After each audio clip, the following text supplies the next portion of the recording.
हम लोग कल डेवलपमेंट ऑफ इंजीनियरिंग मटेरियल्स के बारे में देख रहे हैं, ठीक है।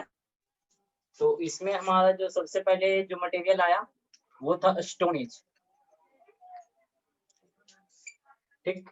इसमें हम लोग क्या करते थे, इसमें जो भी औजार सब बनाया जाता था वो स्टोन का बनाया जाता था, ठीक है। तो ये सबसे पहले स्टोन एज आया। फिर दूसरा नंबर में आया मेरा ब्रॉन्ज एज। जैसे जैसे कॉपर का डेवलपमेंट स्टार्ट हुआ, कॉपर आया, फिर उसका एलॉय सब बनने लगा, तो फिर हमारा ब्रॉन्ज का यूज होने लगा। और जो टूल्स एंड यूटेंसिल्स है, जो हमारा घर में बर्तन सब हो गया या फिर टूल्स जितना हो गया, वो सब सारा हमारा ब्रॉन्ज का बनना स्टार्ट हो गया। तो इसका जो मेन एप्लीकेशंस आया वो टूल्स एंड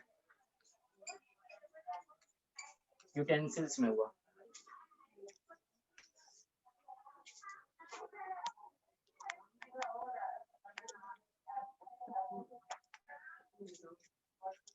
उसके बाद थर्ड में आया मेरा आयरन एंड स्टील एज।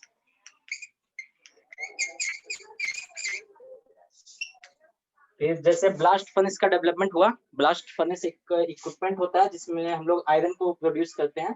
जैसे जैसे उसका डेवलपमेंट हुआ, हम लोग आयरन को बनाना स्टार्ट किए, उसके बाद स्टील को बनाना स्टार्ट किया। और ये जैसे ये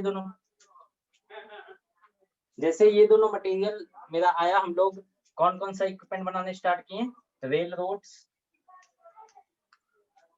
उसके बाद इंस्ट्रूमेंट्स बनाना स्टार्ट किए। और ये दोनों मटेरियल के आने के साथ ही हम लोग का इंडस्ट्रियल रेवोल्यूशन स्टार्ट हुआ, ठीक है। उसके बाद चौथा नंबर में जो आया वो है हमारा स्पीसीज।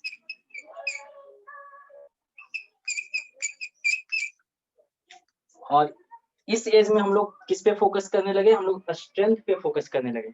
क्योंकि जनरली देखा जाता है जो एयरक्राफ्ट बनता है या फिर रॉकेट्स बनता है, लॉन्चिंग व्हीकल्स जो होता है, जो हमारा सैटेलाइट को लेके जाता है, वो सब में क्या इंपॉर्टेंट हो जाता है कि उसका वेट कम होना चाहिए ताकि हम उसको आसानी से ऊपर ले जा सके। तो वैसा मटेरियल की हम लोग खोज करना स्टार्ट किए। और फिर आया स्पेस एज। इसमें हम लोग जो है जनरली ड्यूरालुमिन, टाइटेनियम एलॉयज,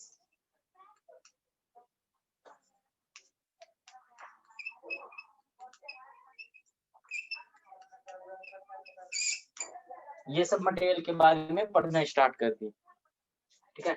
उसके बाद एक बहुत इंपॉर्टेंट चीज आया, इलेक्ट्रॉनिक एज। इस एज को हम लोग सिलिकॉन एज भी बोलते हैं।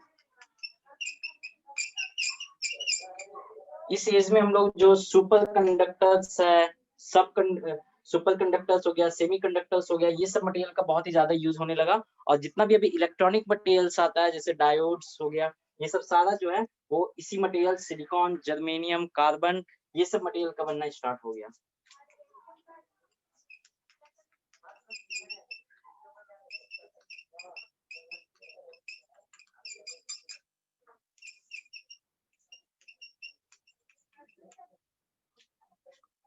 ठीक है, समझ में आ रहा है?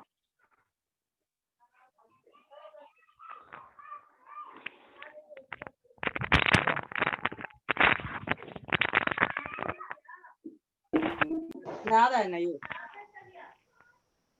Yes sir. इसको नोट कर लो। ऐसे देखो, नोट्स जो है वो हम पीडीएफ बना के डाल देंगे। अभी इतना जितना यहाँ पर शॉर्ट में हम समझा, यहाँ पे कंसेप्ट हम सारा दे दे रहे हैं, ये सबको नोट करते रहो। बाकी हम पीडीएफ जो है पूरा डिटेल जो नोट्स होगा वो हम पीडीएफ बना के ग्रुप में डाल देंगे।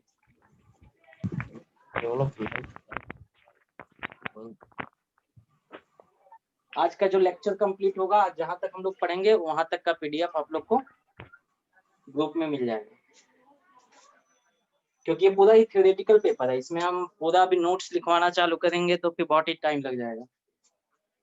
इसलिए यहाँ पे हम पूरे अच्छे से समझा देंगे। यहाँ पे जो भी हम लिखेंगे वो नोट कर लेना, बाकी पीडीएफ हम ग्रुप में डाल देंगे।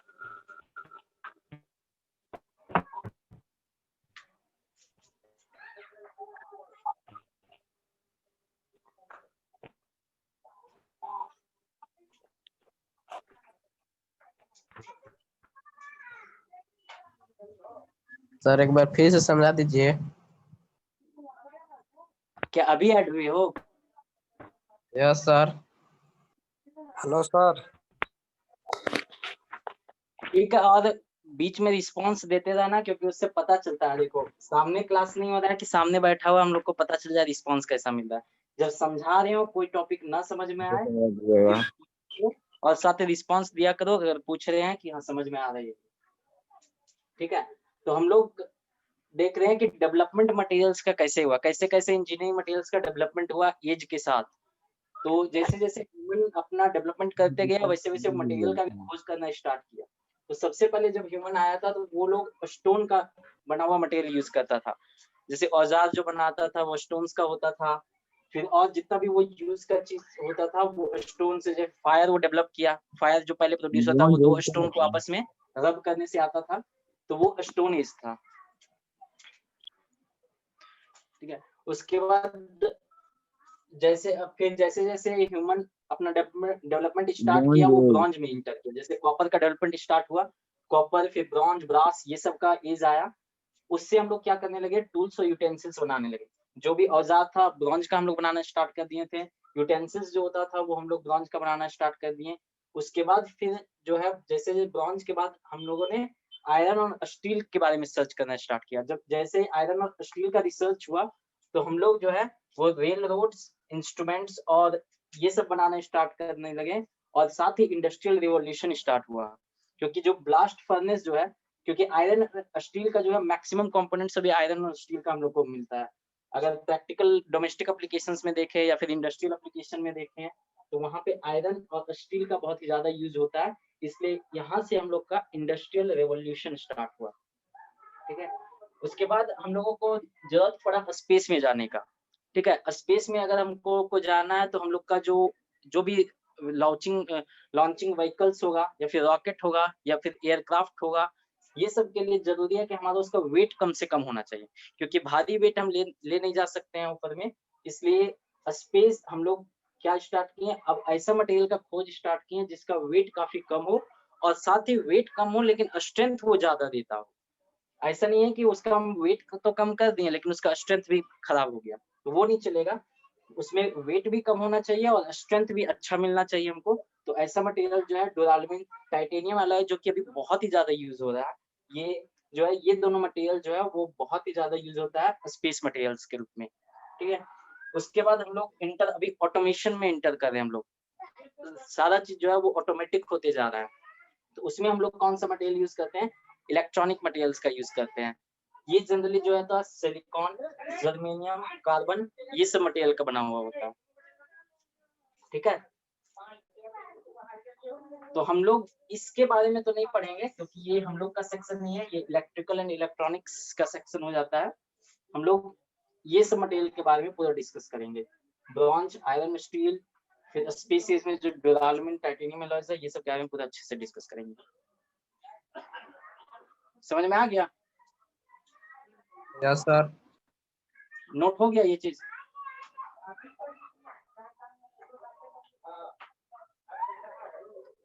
नोट कर लिए हो?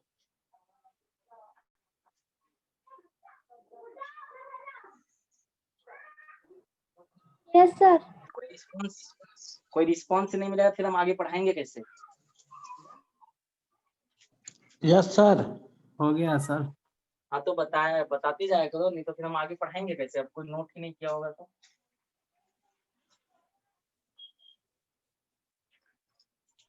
चलो, अब हम लोग अब ये देखेंगे कि हमारा जो इंजीनियरिंग मटेरियल्स होता है ये हम लोग क्यों पढ़ते हैं, ये पेपर का इम्पोर्टेंस क्या है। ठीक है, तो ज्यादा टाइम नहीं लगेगा इस टॉपिक में।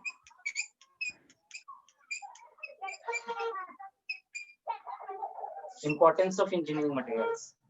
तो देखो, इसका नॉलेज हम लोग को क्या क्या बताएगा। अगर हम लोग इंजीनियरिंग मटेरियल्स के बारे में पढ़ रहे हैं, मतलब कि जो मटेरियल्स है उसका हम लोग पहले क्या पढ़ रहे हैं, प्रॉपर्टीज। उस मटेरियल का प्रॉपर्टीज क्या है, जब हम लोग प्रॉपर्टीज जानेंगे उसके बाद हम लोग उसका यूज कर सकते हैं। Use of that material for a specific application.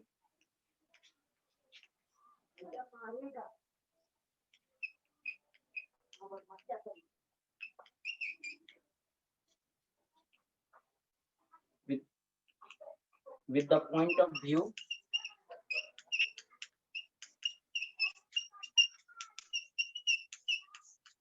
of economic, aesthetic and performance। देखो इसका मतलब क्या हुआ, जब हम किसी भी मटेरियल का प्रॉपर्टीज जानेंगे तब हम बता सकते हैं कि हाँ ये मटेरियल का प्रॉपर्टीज ये है, हमको ऐसा एप्लीकेशन चाहिए जहाँ पे हमको स्ट्रेंथ ज्यादा चाहिए, हार्डनेस ज्यादा चाहिए, डक्टिलिटी कम चाहिए। तो जब हम प्रॉपर्टीज जानेंगे मटेरियल का तब उस मटेरियल का हम लोग यूज कर सकते हैं एक पार्टिकुलर एप्लीकेशन के लिए। ठीक है, अब यहाँ पे देख 3 पॉइंट है, इकोनॉमिक, एस्थेटिक और परफॉर्मेंस। इकोनॉमिक मतलब कॉस्ट, हम लोग को कॉस्ट भी देखना पड़ेगा कि उस मटेरियल का कॉस्ट कितना आ रहा है। हम लोग चाहेंगे, एक ऐसा भी हो सकता है कि हम लोग टाइटेनियम एलॉयज भी यूज कर सकते हैं, ड्यूरालुमिन भी यूज कर सकते हैं। अगर हमको कोई एयरक्राफ्ट बनाना है तो उसमें हम ड्यूरालुमिन को भी यूज कर सकते हैं और टाइटेनियम एलॉयज को भी यूज कर सकते हैं। लेकिन अब यहाँ डिसाइड करना ये रहेगा कि मेरा कॉस्ट, क्योंकि टाइटेनियम एलॉयज का कॉस्ट जो होता है बहुत ही ज्यादा होता है कंपेयर टू ड्यूरालुमिन, तो ये भी देखना पड़ेगा कि हमारा कॉस्ट कितना ज्यादा है, उस हिसाब से मटेरियल को सिलेक्ट करेंगे।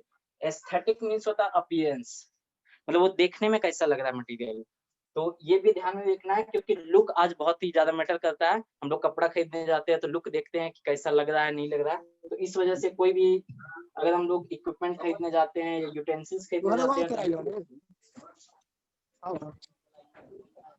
और साथ ही हम लोग परफॉर्मेंस भी चेक करते हैं कि वो लंबा टिके, ऐसा नहीं है कि तुरंत वो टूट जाए, तो ये परफॉर्मेंस हो गया। ठीक है, ये सब का नोट्स मिल जाएगा, पीडीएफ हम डाल देंगे यहाँ पे, बस हम समझा दे रहे हैं। नोट्स जो रहेगा पीडीएफ का वो आप लोग को मिल जाएगा।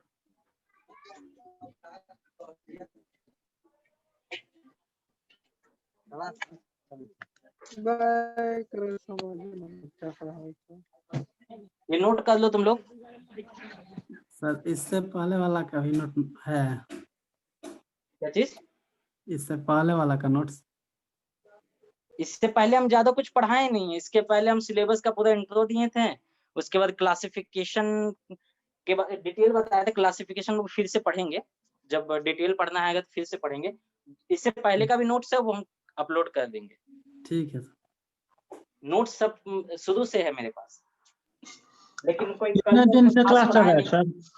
क्या चीज? कितने दिन से क्लास चल रहा है? ये आज दूसरा ही क्लास है, कल हम कोई खास पढ़ाए नहीं, कल केवल सिलेबस के बारे में बताए थे। आज ही से शुरू हो रहा है सर? हाँ, कल हम बस सिलेबस के बारे में बताए थे, मेन टॉपिक का स्टडी हम आज से करवा रहे हैं। Okay sir. ठीक है, अब हम लोग जो इंटर करेंगे, अब मेन टॉपिक में इंटर करने वाले थे। ये बस एक बेसिक नॉलेज था कि हम लोग इंजीनियरिंग मटेरियल्स होता क्या है, उसका डेवलपमेंट कैसे हुआ, उसका क्या इंपॉर्टेंस है, हम लोग क्यों इस पेपर को पढ़ते हैं। और ये जो पेपर है वो थ्योरेटिकल पेपर तो है ही, साथ ही अगर कंपटीशन पॉइंट ऑफ व्यू से देखा जाए तो इस टॉपिक का बहुत ही ज्यादा इंपॉर्टेंस हो जाता है। ठीक है, क्योंकि जो भी कंपटीशन का एग्जाम होता है उसमें ऑब्जेक्टिव क्वेश्चन इससे जरूर रहता है और अच्छा खासा क्वेश्चन रहता है। ठीक है, तो जो भी हम पढ़ाएंगे वो अच्छे से समझना, कंसेप्ट जरूरी है। नोट्स तो मिल ही जाएगा, उसको रट के एग्जाम तो निकल ही जाएगा, लेकिन समझना बहुत जरूरी है। ठीक है,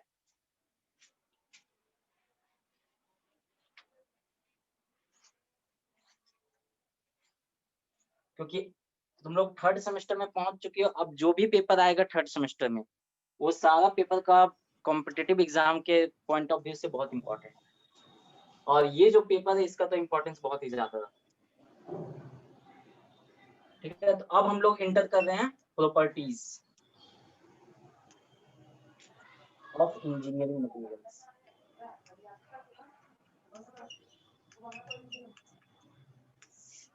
ये बहुत ही इंपॉर्टेंट टॉपिक है। यहाँ जो हम लोग प्रॉपर्टीज पढ़ेंगे वो स्ट्रेंथ ऑफ जो मटेरियल, मैकेनिक्स ऑफ सॉलिड जो पेपर है तुम लोग का मॉस, उसमें भी बहुत यूज होगा। तो सबसे पहले हम लोग देखते हैं फिजिकल प्रॉपर्टीज।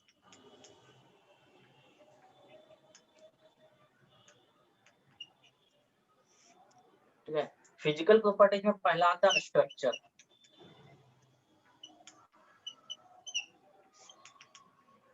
जितना भी मटेरियल होता है उसका एक अपना स्ट्रक्चर होता है। अब स्ट्रक्चर को ये एक्चुअली होता क्या है, ये होता है अरेंजमेंट ऑफ एटम्स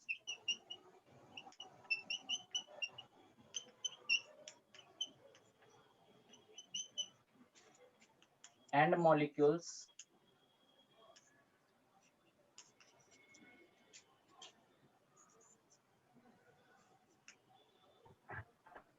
ठीक है, arrangement of atoms and molecules, ठीक। तो इसको हम लोग स्ट्रक्चर बोलते हैं। ये एक्चुअली होता क्या है, जैसे कोई भी मटेरियल जो बना होता है, कोई भी मटेरियल हो, वो उसमें वो एटम्स का बना होता है या फिर मॉलिक्यूल्स का बना हुआ होता है, उसमें एटम्स और मॉलिक्यूल्स का अरेंजमेंट कैसा है उसको हम लोग स्ट्रक्चर बोलते हैं, ठीक। जैसे इसको आगे हम समझते हैं, जब टाइप्स इसका डिस्कस करेंगे तो समझ में आ जाएगा। जनरली कोई भी जो मटेरियल है उसका दो स्ट्रक्चर, सॉलिड जो मटेरियल होता है उसका दो स्ट्रक्चर होता है। पहला होता है क्रिस्टल स्ट्रक्चर,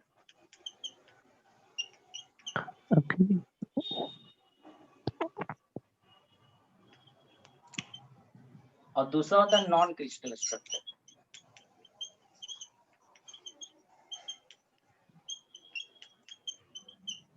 ठीक है, क्रिस्टल स्ट्रक्चर कहने का मतलब हो गया कि इसमें जो अरेंजमेंट होगा एटम्स का या फिर मॉलिक्यूल्स का, ये एक ऑर्डर्ड मैनर में होगा, रेगुलर होगा, पीरियोडिक होगा, ऑर्डर्ड मैनर में होगा। मतलब कि अगर एक एटम यहाँ पे है तो नेक्स्ट एटम यहाँ पे होगा, उसका नेक्स्ट एटम यहाँ पे होगा, मतलब ये एक ऑर्डर दिखाएगा, इस टाइप से होगा। एटम्स का पोजीशन जो होगा वो कुछ ऐसा होगा, ठीक है। और वही नॉन क्रिस्टल जो स्ट्रक्चर होता है उसमें एटम्स का जो ऑर्डर होता है वो कुछ भी हो सकता है, ठीक है। इस तरह से कहीं भी कुछ भी एटम्स हो सकता है, हमको कुछ नहीं पता है कौन सा एटम्स किसको फॉलो कर रहा है, ये सब इसमें नहीं दिखेगा। तो इरेगुलर पैटर्न होता है इसमें, और इसमें रेगुलर और पीरियोडिक पैटर्न होता है। अब हम लोग देखो इसके बारे में हम लोग को ज्यादा नहीं पढ़ना है, ठीक है। इसका थोड़ा डिटेल स्टडी करवा देते हैं हम, क्योंकि ये ऑब्जेक्टिव पॉइंट ऑफ व्यू से बहुत इंपॉर्टेंट टॉपिक है।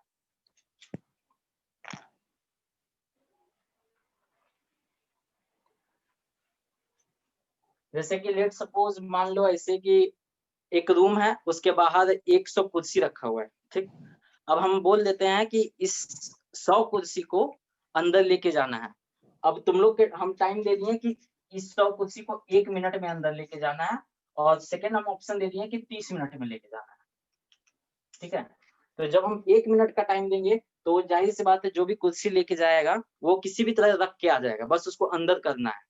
यानी उसका कोई पोजीशन नहीं है कि एक एरे में ही वो कुर्सी आएगा, वो कहीं भी रख देगा। लेकिन नॉन क्रिस्टल स्ट्रक्चर में क्या हुआ, ये नॉन क्रिस्टल हो गया, और अगर हम तुमको टाइम सफिशिएंट दे रही है 30 मिनट का, तो क्या करोगे कि सारे को अच्छे से अरेंज करके आओगे, तो वो जो हो गया वो क्रिस्टल स्ट्रक्चर हो गया, ठीक है।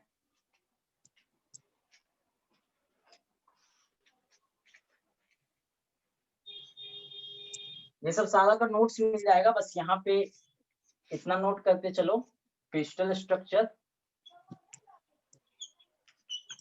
Regular and periodic arrangement.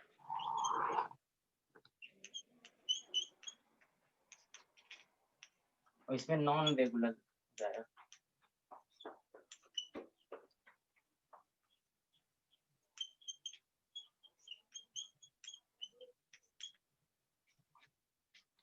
ठीक है, अब हम लोग थोड़ा क्रिस्टल स्ट्रक्चर के बारे में देखते हैं।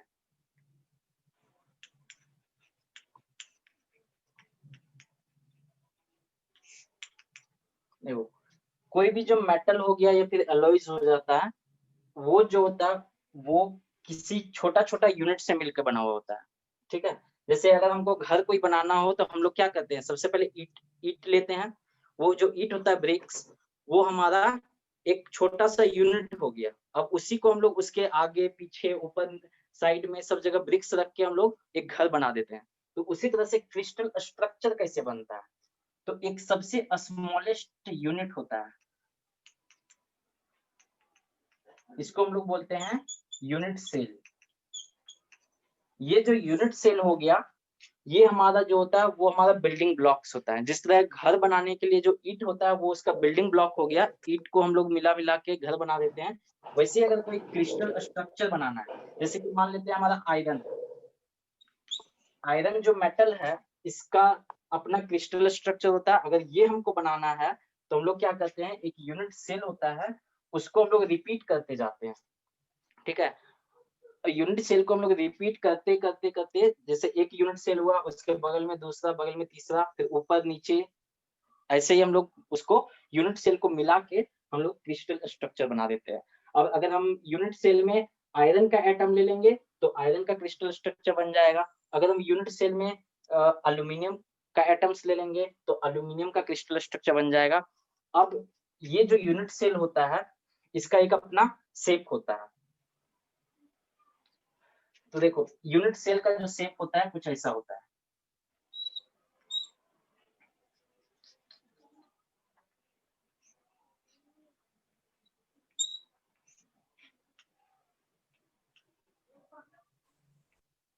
ठीक है, ये हमारा एक यूनिट सेल है।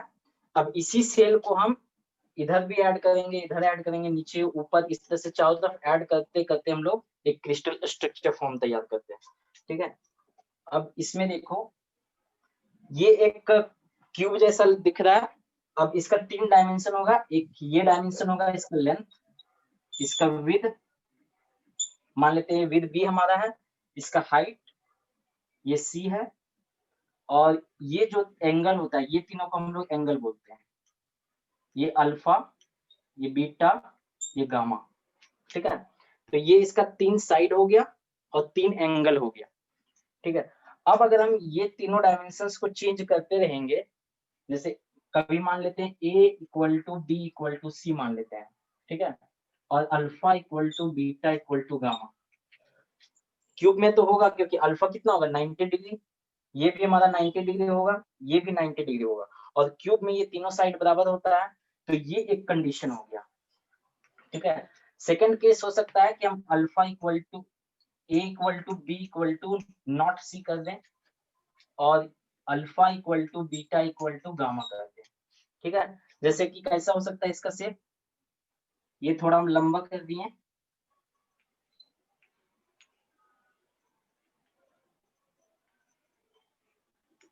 देखो अब ये a हो गया, ये b हो गया, ये c हो गया, ये दोनों आपस में बराबर है लेकिन ये थोड़ा ज्यादा है। ठीक है, लेकिन ये तीनों एंगल देखें तो ये तीनों अभी भी 90 डिग्री है, यानी ये कंडीशन हो गया। इसी तरह से जब हम अलग अलग कंडीशन देखते हैं तो टोटल जो है वो 7 कंडीशन बनता है। ठीक है, तो इस तरह से टोटल जो होता है 7 क्रिस्टल स्ट्रक्चर बनता है। तो टोटल जो कितना क्रिस्टल स्ट्रक्चर होता है 7 होता है। हम लोग इसमें केवल एक ही पढ़ेंगे, वो ये वाला केस है, और इसको हम लोग चूंकि ये क्यूब है इसलिए इसको हम लोग क्यूबिक क्रिस्टल स्ट्रक्चर बोलते हैं। कहने का मतलब हो गया कि कोई भी जो मेटल है, चाहे वो आयरन हो, एल्यूमिनियम हो या फिर कॉपर हो, कोई भी मेटल या फिर अलॉयज हो जाए, उसका एक अपना क्रिस्टल स्ट्रक्चर होता है।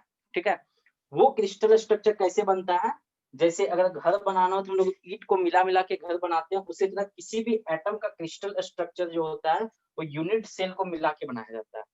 तो यूनिट सेल का जो शेप होता है वो इस शेप का हो सकता है या फिर इस शेप का हो सकता है। तो इस तरह से टोटल 7 शेप हो सकता है, अलग अलग मटेरियल का अलग अलग हो सकता है। कोई फिक्स नहीं है कि आयरन का अगर ऐसा है तो एल्यूमिनियम का भी ऐसा ही होगा या फिर कोई और मटेरियल का भी ऐसा ही होगा। टोटल 7 हो सकता है। सारे मटेरियल यही 7 ग्रुप में आता है, जो भी मेटल्स हो गए, जो मटेरियल का क्रिस्टल स्ट्रक्चर होगा। जिसका नॉन क्रिस्टल होगा वो अलग हो गया, लेकिन जो भी मटेरियल का क्रिस्टल स्ट्रक्चर होगा वो ये 7 क्रिस्टल स्ट्रक्चर में डिवाइड होता है। उसमें हम लोग जो है वो एकमात्र पढ़ते हैं ये जो कि क्यूबिक शेप का है, इसलिए हम लोग इसको बोलते हैं क्यूबिक क्रिस्टल स्ट्रक्चर। हम लोग केवल उसी स्ट्रक्चर के बारे में स्टडी करेंगे।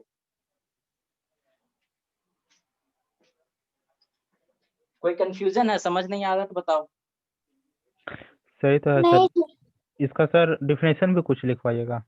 हाँ, ये सारा हम नोट्स में देखो, यहाँ पे हम शॉर्ट में लिखवा रहे हैं। क्रिस्टल स्ट्रक्चर क्या होता है, रेगुलर पीरियोडिक अरेंजमेंट। ठीक है, नॉन क्रिस्टल स्ट्रक्चर होता है नॉन रेगुलर अरेंजमेंट। उसके बाद ये जो यूनिट सेल, इसका कोई डेफिनेशन है, ये एक बिल्डिंग ब्लॉक्स है, जिस तरह ईंट होता है उसी तरह यूनिट सेल हो गया। अब हम लोग इसमें जो है 3 डिफरेंट टाइप्स का पढ़ेंगे क्यूबिक क्रिस्टल स्ट्रक्चर के अंदर में। वो सारा आप लोग को नोट्स में मिल जाएगा, यहाँ पे हम केवल समझा रहे हैं। ठीक है, तो यहाँ सर पे बस हम समझा थोड़ा सा दे रहे बोल हैं। के लिखवा देते ना सर। अच्छा, सर बोल के नोट्स लिखवा दीजिए दें। ना सर। क्या सर चीज? नोट्स तो मिल करेगा सर। हाँ, नोट्स मिल जाएगा, अगर बोलोगे तो हम थोड़े थोड़े लिखवा देते हैं ये सब पॉइंट। यह सर लिखवाते चलिए, ज्यादा अच्छा रहेगा। नोट्स में फिर देखना पड़ेगा हाँ, हाले हाले। ठीक है लिख लो।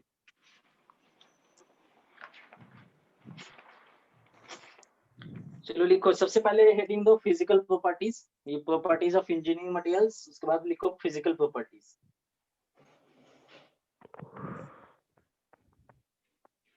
क्रिस्टल स्ट्रक्चर बाद में लिखवाएगा सर। हाँ, यहाँ से हम लिखवा रहे हैं, फिर नीचे आते जाएंगे, जो जो पढ़ाए हैं वही सब लिखवाएंगे अभी। फिजिकल प्रॉपर्टीज में लिखो, पहला जो प्रॉपर्टी हम लोग पढ़ रहे हैं वो स्ट्रक्चर। कोई भी मटेरियल का अपना एक स्ट्रक्चर होता है, पहले हम लोग वो प्रॉपर्टी के बारे में पढ़ रहे हैं।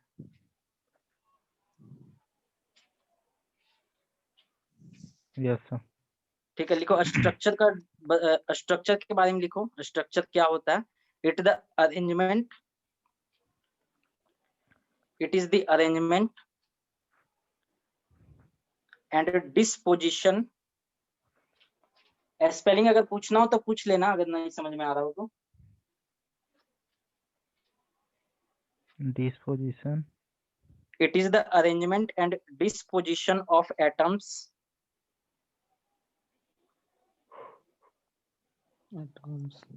और molecules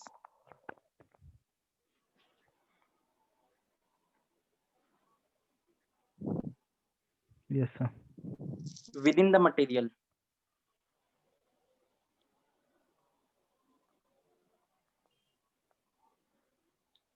It is the arrangement and disposition of metals, atoms or molecules within the material. Yes. आगे लिखो, on the basis of structure,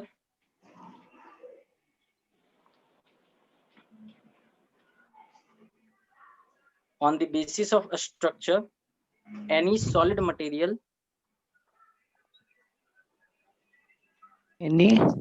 any solid material may be classified as, Sir, on the basis of a structure, material के बाद क्या बोले sir? Material के बाद full stop दो, उसके बाद लिखो on the Maybe. basis of a structure.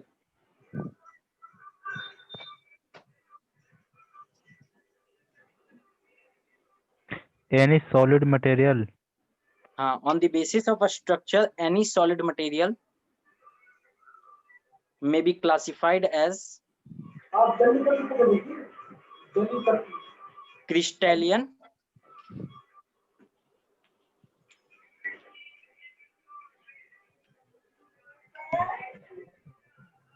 on the basis of a structure, any solid material may be classified as crystalline. देखो यहाँ बोर्ड में हम लिख रहे हैं स्पेलिंग, CRYSTALLINE, crystalline और नॉन क्रिस्टलियन।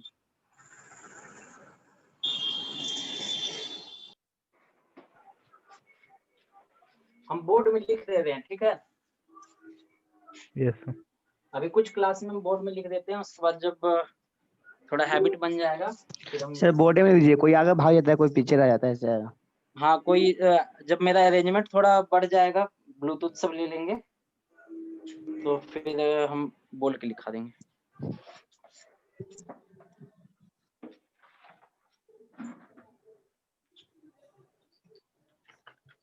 अच्छा, स्ट्रक्चर का डेफिनेशन हो गया ना।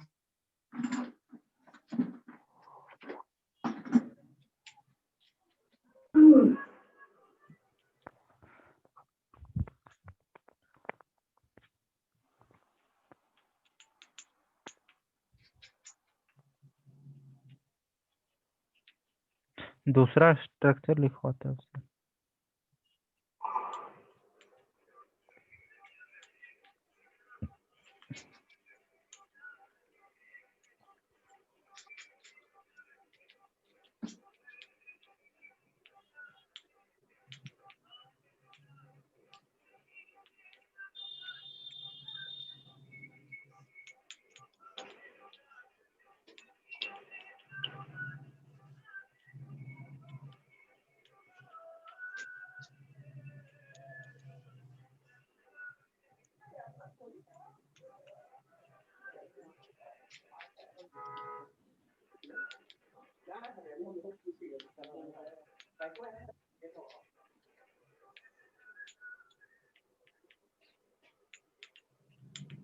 may be classified as crystalline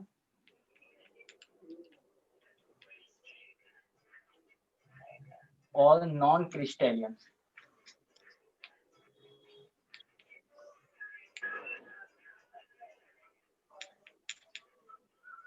Solids.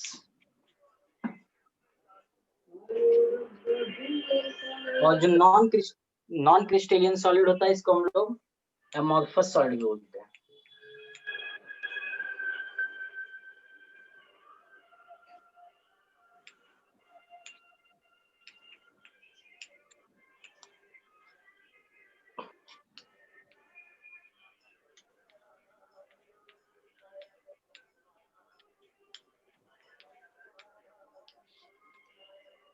अब क्रिस्टेलियन सॉलिड किसको बोलते हैं इसके बारे में लिखो।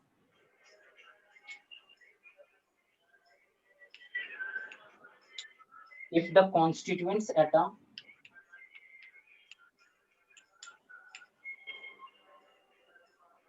or molecules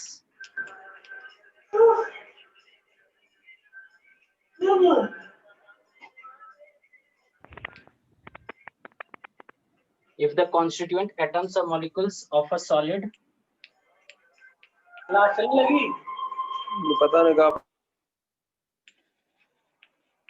are arranged in a regular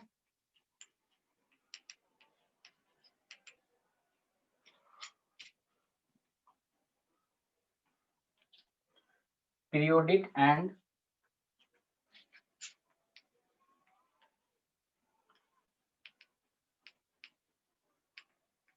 three-dimensional space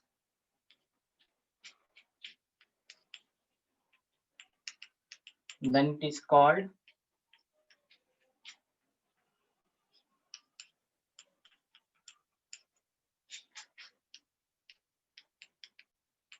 crystalline solid।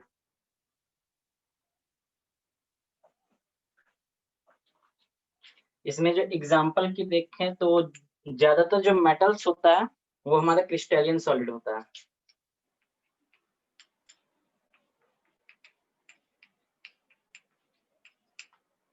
ज्यादातर जो मेटालिक सॉलिड्स होता है वो हमारा क्रिस्टेलियन सॉलिड होता है। उसमें जो एटम्स होता है वो रेगुलर स्ट्रक्चर के फॉर्म में होता है। ठीक है, आगे हम इसका सारा का फिगर देखेंगे, आगे डिस्कस करेंगे। तो सेकेंड लिखो non क्रिस्टेलियन।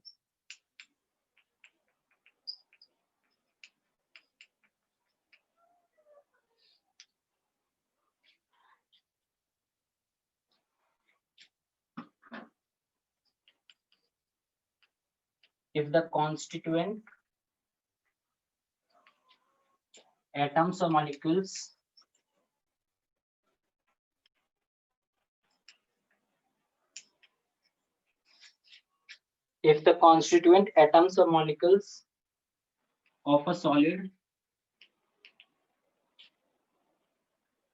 are arranged in a non-regular pattern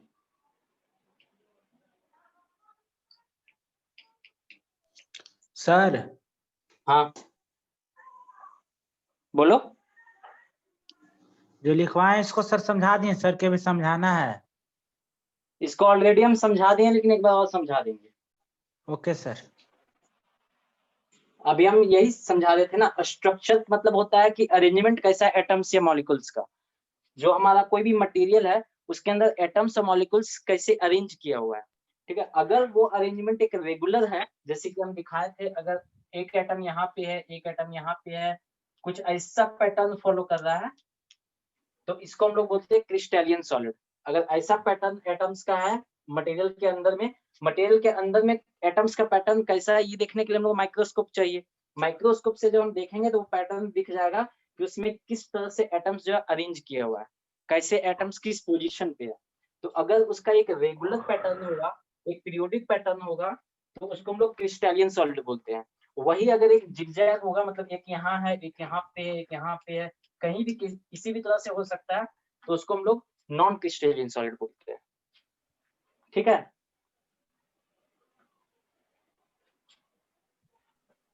ना हो गया? सर इसका फिगर सर वो बनाए थे जो, वो सब आगे हम बनाएंगे, अभी सारा डेफिनेशन अब लिखवा रहे हैं हम। Okay sir. वो सब सारा फिगर आएगा आगे। इतना दूर तक हो गया, मिटा दें? मिटा दीजिए, नहीं नीचे वाला थोड़ा सा नॉन क्रिस्टल सर वाला नीचे है। नहीं लिखे। अच्छा लिखो लिखो। Non crystalline solid if the constituent atoms और मॉलिक्यूल्स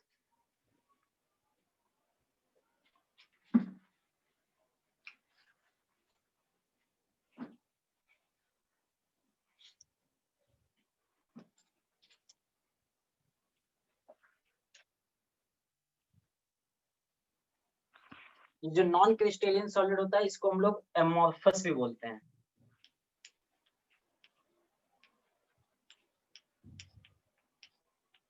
ठीक है, नॉन क्रिस्टलियन सॉलिड्स का दूसरा नाम एमोर्फस सॉलिड है। इसमें एग्जांपल क्या क्या आ जाएगा? सर इसमें ग्लास, क्या लिखें सर?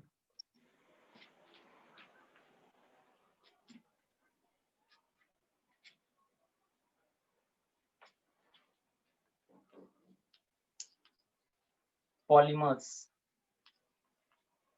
जितना भी प्लास्टिक सब हो गया वो सब एमोर्फस या नॉन क्रिस्टलियन सॉलिड होता है। ग्लास भी नॉन क्रिस्टलियन सॉलिड होता है। इसको हम थोड़ा एक एग्जांपल लेके बताते हैं अच्छे से। देखो, दो मटेरियल है, एक ग्लास है, एक क्वार्ट्ज है। ठीक है, हो गया सबका लिखा हुआ?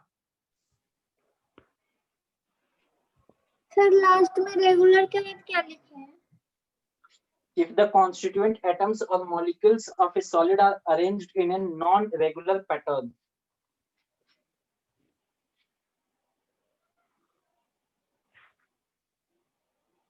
नॉन क्रिस्टलियन सॉलिड को ही हम लोग एमोर्फस सॉलिड भी बोलते हैं। इसमें एग्जांपल है ग्लास का, पॉलीमर्स का।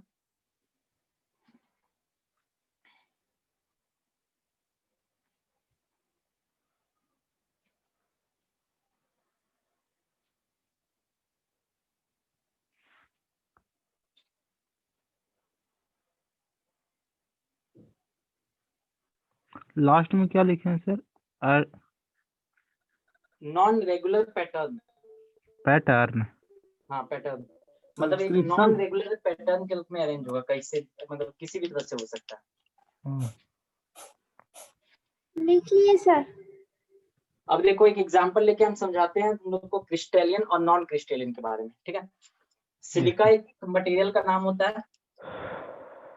सिलिका मतलब बालू। ठीक है, इसका SiO2 होता है मेरा केमिकल फॉर्मूला।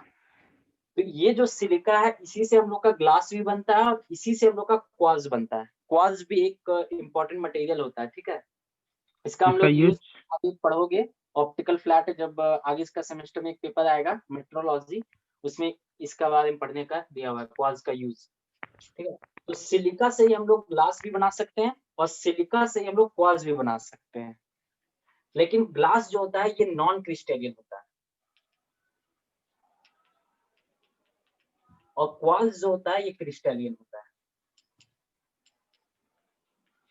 अब कैसे ये दिखाते हैं, कैसे हम लोग बना सकते हैं।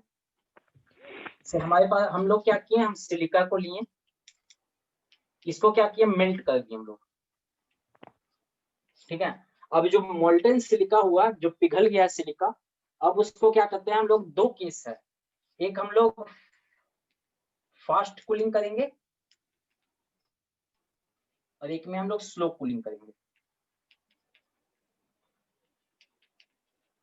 मतलब समझ लो जैसे पानी को हम लोग या फिर कोई भी आयरन को मेल्ट कर दिए, मेल्ट करने के बाद उसको हम लोग क्या कर रहे हैं, ठंडा कर दे रहे हैं। जैसे समझ लो फास्ट कूलिंग, जैसे मान लो हम लोग कोई बर्तन में दूध गर्म कर दिए, तो दूध गर्म करके हम लोग क्या किए, तो उसको एयर में रख दिए, खुला हवा में।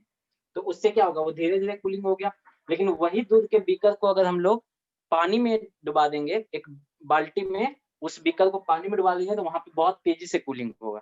तो यही हम लोग यहाँ पे कर रहे हैं, स्लो कूलिंग कर रहे हैं, मतलब कि हो सकता है हम लोग एयर में छोड़ दिए सिंपल। फास्ट कूलिंग कर रहे हैं मतलब हो सकता है हम वाटर में उसको डुबा दिए। ठीक है, अब देखो जब हम लोग स्लो कूलिंग करेंगे तो मतलब उसको टाइम ज्यादा मिल रहा है कूल होने के लिए, ठंडा होने के लिए उसको ज्यादा टाइम मिल रहा है। जब ज्यादा टाइम मिलेगा तो क्या होगा, जो एटम्स होगा उसको ज्यादा टाइम मिलेगा अरेंज होने के लिए। ऐसे समझो जैसे कुर्सी वाला हम जो एग्जांपल दिए, अगर हम बोल दिए कि 1 मिनट में तुम लोग को सारा कुर्सी अंदर कर देना है, तो तुम लोग क्या करोगे, कहीं किसी भी तरह से रख दोगे कुर्सी को। लेकिन अगर वही हम बोल दें कि तुम लोग को बहुत पूरा टाइम मिल रहा है, तुम लोग अच्छे से उसको रखो, तो जाके अरेंज करके रखोगे। उसी तरह यहाँ एटम्स में भी होता है। जब हम लोग स्लो कूलिंग कर रहे हैं तो जो एटम्स है, सिलिका का जो एटम्स होगा वो क्या है कि वो अच्छे से अरेंज हो पाएगा। तो उससे क्या होगा, उससे हम लोग को एक रेगुलर स्ट्रक्चर मिलता है। लेकिन जब फास्ट कूलिंग हम लोग कर रहे हैं तो क्या होगा कि एटम्स को टाइम ही नहीं मिल रहा है, वो जहां है वहीं वो फ्रीज हो जाएगा।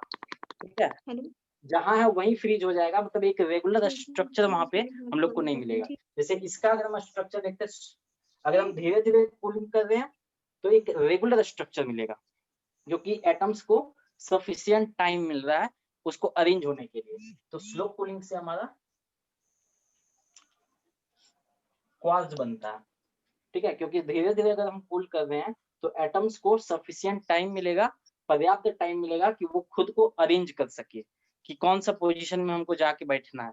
लेकिन अगर वही हम तेज कूलिंग करेंगे तो एटम्स को टाइम नहीं मिलेगा, वो जहां है वहीं पे वो फ्रीज हो जाएगा, वहीं पे वो जम जाएगा। तो अगर हम इसका स्ट्रक्चर देखें कुछ ऐसा होता है, देखो क्वार्ट्ज का और ग्लास का। ग्लास का स्ट्रक्चर क्या हो कैसे होता है,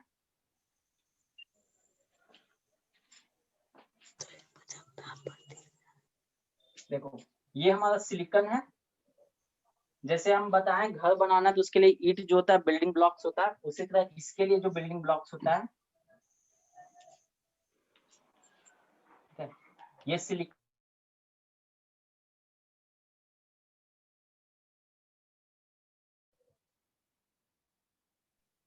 कौन है ये? हेलो, म्यूट क्यों कर दे सबको? हम कहाँ कर रहे हैं सर सर, म्यूट हो साउंड गया नहीं। आपका सर। सर को सर नहीं आपका सुनाई म्यूट देता। हाँ सर बाबू, को गलती से हो गया बाबू। सब आप लोग हल्ला कर रहे थे ना, बहुत सारा का, तो अब वो सुनेंगे तभी ना अनम्यूट हो पाएगा। हम तो उनको कोशिश कर रहे हैं। अब जब हेलो तक सर। सुनेंगे नहीं, हाँ बाबू, अब जब तक सुनेंगे नहीं तो अनम्यूट ना हो पाएगा। चलिए ठीक है, कोई दिक्कत नहीं है। तो सर तो सुन ही रहे होंगे ना? नहीं, उनको आवाज नहीं ना जा रहा होगा ना, उनका म्यूट हो गया। तो म्यूट उधर से आवाज नहीं ना आएगा सर, इधर से तो जा ही सकता है ना। हाँ, इधर से जा सकता है। अनम्यूट सर हो गया साउंड सर, थोड़ा नहीं। म्यूट कीजिए हेलो तो। सर।